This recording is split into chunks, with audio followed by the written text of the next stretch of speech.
Hi, എല്ലാവർക്കും ബിജീസ് കിച്ചൻ്റെ പുതിയൊരു വീഡിയോയിലേക്ക് സ്വാഗതം. ഇന്ന് നമ്മൾ ചെയ്യുന്നത് നമ്മുടെ ശരീരത്തിനൊക്കെ നല്ല ഹെൽത്തി ആയിട്ട് ശരീരത്തിന് ഗുണം ചെയ്യുന്ന ഹെൽത്തി ആയ ഒരു ലഡുവാണ്. അതായത് ഉലുവായും കൊണ്ടുള്ള മേത്തി ലഡു എന്ന് പറയും.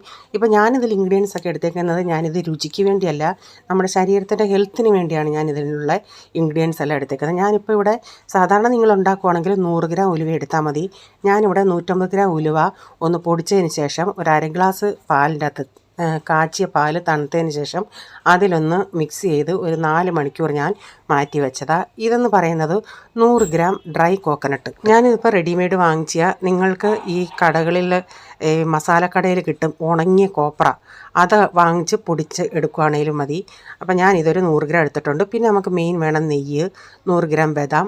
ഇതാണ് മക്കാനയുടെ ഗുണങ്ങൾ നിങ്ങൾക്ക് എല്ലാവർക്കും അറിയാമല്ലേ. ഇതിൽ കാൽഷ്യം, മഗ്നീഷ്യം എല്ലാം കൂടുതൽ അടങ്ങിയതാണ്.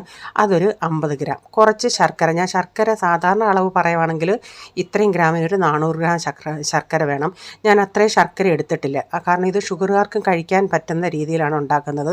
അപ്പം മധുരം ഇച്ചിരി കുറച്ചിട്ട് നമ്മുടെ ഹെൽത്തിന് വേണ്ടി ഇച്ചിരി ടേസ്റ്റ് കുറഞ്ഞാലും അത് ഗുണം നമ്മുടെ ശരീരത്തിന് കിട്ടും. ഇത് കൂടാതെ നിങ്ങൾക്ക് കാഷ്യൂനട്ട്, വാൾനട്ട്, പംകിൻ സീഡ് ഇതൊക്കെ ചേർക്കാമേ.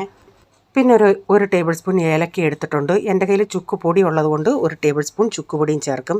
നമുക്കിത് ഓരോന്നായിട്ടൊന്ന് വറുത്തെടുക്കാം. ഞാൻ ആദ്യം ആ പാനിൻ്റെ അകത്ത് ഞാൻ ശർക്കര അങ്ങ് ഇട്ട് വെച്ചു, അതിപ്പോൾ ചൂടാക്കാൻ വെച്ചില്ല. ഇവിടെ ഒരു ഗോതമ്പ് പൊടി, ഒരു 100 ഗ്രാം ഗോതമ്പ് പൊടി എടുക്കുന്നുണ്ട്.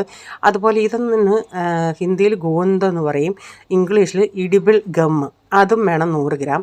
ഇവിടെ ഞാൻ ഒരു കടായി വെച്ചിട്ട് അതിലേക്ക് കുറച്ച് നെയ്യ് ചേർത്തിട്ടുണ്ട്. ഇവിടെ ഞാൻ ഇഡിബിൾ ഗം അതായത് ഗോന്ത് ഒന്ന് വറുത്തെടുക്കണം. അത് വറുത്തെടുക്കുമ്പോൾ കുറേച്ചേ ഇടാവൂ, കാരണം അത് ഇടുന്ന ഉടനെ അതങ്ങ് നന്നായി അങ്ങ് വീർത്ത് വരും. എന്നിട്ട് ഞാൻ ബദാം വറുത്തു, പിന്നെ ഇപ്പോൾ കോക്കനട്ട്, ഇങ്ങനെയെല്ലാം നമുക്കൊന്ന് ചെറിയ തീയിലൊന്ന് വറുത്തെടുക്കണേ. ബദാം വറുത്തതിന് ശേഷം ആ കോക്കനട്ട് ഇട്ടത് കൊണ്ടാണ് ഒരിത്തിരി കളർ വന്നത്. അതുപോലെ ഗോതമ്പൊടിയും ചെറിയ തീയിലൊന്ന് മൂപ്പിച്ചെടുക്കണേ. ലാസ്റ്റിൽ ഞാൻ വറുക്കുന്നത് നമ്മുടെ മക്കാനയും ചെറിയ തീയിലൊന്ന് വറുത്തെടുക്കണം. എന്നിട്ട് തണുത്തതിന് ശേഷം ഇതെല്ലാം നമുക്കൊന്ന് പൊടിച്ചെടുക്കണം. ആ ഗോന്ത് നമുക്ക് നമ്മുടെ കുഴവിക്കല്ലും കൊണ്ടൊന്ന് ഉരുട്ടിയാൽ മതി, അത് പൊടിഞ്ഞു വരും. ഞാനിതും മിക്സിയിലിട്ടൊന്ന് പൊടിച്ച്, അതുകൊണ്ടാണ് അത് ഇത്തിരി വെള്ളമയം പോലെ ഇരിക്കുന്നത്. അപ്പോൾ ഞാൻ ഗ്യാസ് ഓണാക്കിയിട്ടില്ല. എല്ലാം നമ്മൾ പൊടിച്ചതെല്ലാം ഞാൻ ഇതിലോട്ടിട്ട് കൊടുക്കുന്നുണ്ട്. അപ്പോൾ എനിക്ക് പാത്രം ഒന്ന് ചെറുതായിട്ട് തോന്നി, ഞാൻ പിന്നെ വലിയ ഉരുളിയാണ് എടുത്തത്. എന്നിട്ട് ഇതിലേക്ക് ഞാൻ സൈഡിൽ നമ്മുടെ ശർക്കര വെള്ളമൊന്നും ചേർക്കാതെ ഒന്ന് ഉരുക്കിയെടുത്തായിരുന്നു. അതുകൂടി ഇത് മിക്സ് ചെയ്തിട്ട് നന്നായിട്ട് മിക്സ് ചെയ്തതിന് ശേഷം കയ്യിലൊരു ഇച്ചിരി നെയ്യ് പുരട്ടിയിട്ട് നമുക്കിത് ഉണ്ടാക്കിയെടുക്കാം. നമ്മുടെ അടിപൊളി ലഡു ഇവിടെ റെഡി ആയിട്ടുണ്ട്. ഞാനിത് സെയിലും ചെയ്യുന്നുണ്ട്. അപ്പോൾ ഈ വീഡിയോയുടെ ഫുള്ളായിട്ടുള്ള വീഡിയോ ഞാൻ ബിജീസ് കിച്ചൻ ചാനൽ വ്ലോഗിൽ ഇട്ടിട്ടുണ്ട്.